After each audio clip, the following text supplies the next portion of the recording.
Wow, ladies and gentlemen, I have good news for you.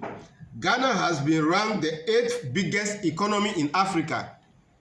Take note, I didn't say West Africa. I say Ghana has been ranked the 8th biggest economy in Africa. What this means is that we are not talking about best performing economies. The economy, biggest economy, 8th biggest economy in the whole of Africa.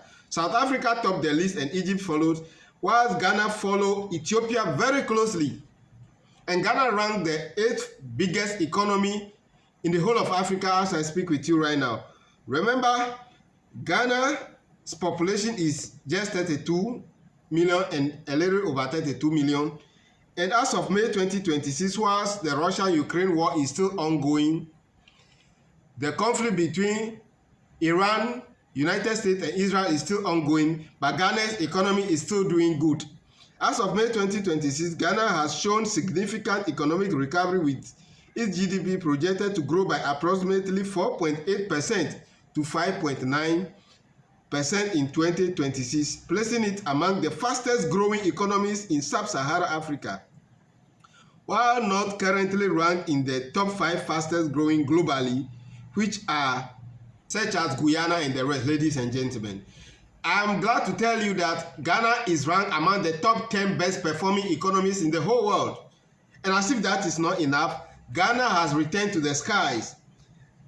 Air Ghana's Boeing 737-400 fighter touches down. Ghana returns to the airline space. I've seen on social media some people saying, what do we need cargo planes for? Well, mind you, Ghana Airways is back. And we have over 4 cargo planes that has touched down that will be used for commercial purposes. And as if that is not enough, Ghana has already started its own mining and is selling gold to the Bank of Ghana.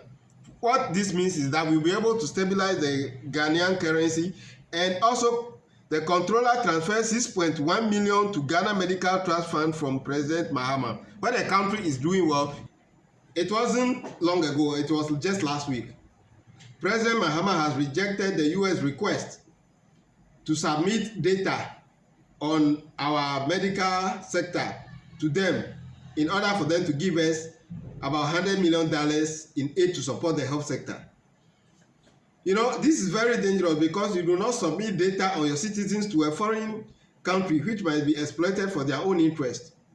So when a country is doing well, you have to focus on the health sector, the education sector. When you go now, in the past, we have seen indiscipline in our education system, whereby you see students, what they were doing in the classroom, you remember, whilst recording themselves on phone. Some tried to go naked. All those things have been brought to what? A standstill and has been eradicated. Discipline has returned to the schools. They were struggling with food. The so-called free SHS, they were struggling with food and the kind of food they eat. But now they eat, and even the leftover alone is something to be proud of. So our national pride has returned as a country.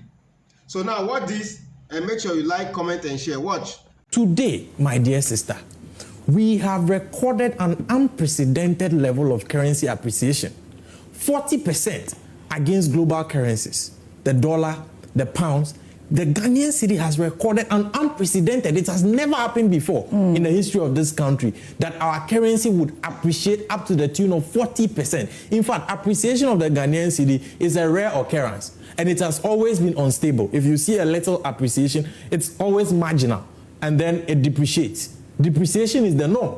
But we have had a situation where for the first time in the history of this country, our currency has appreciated by 40%. How much was it when they left power?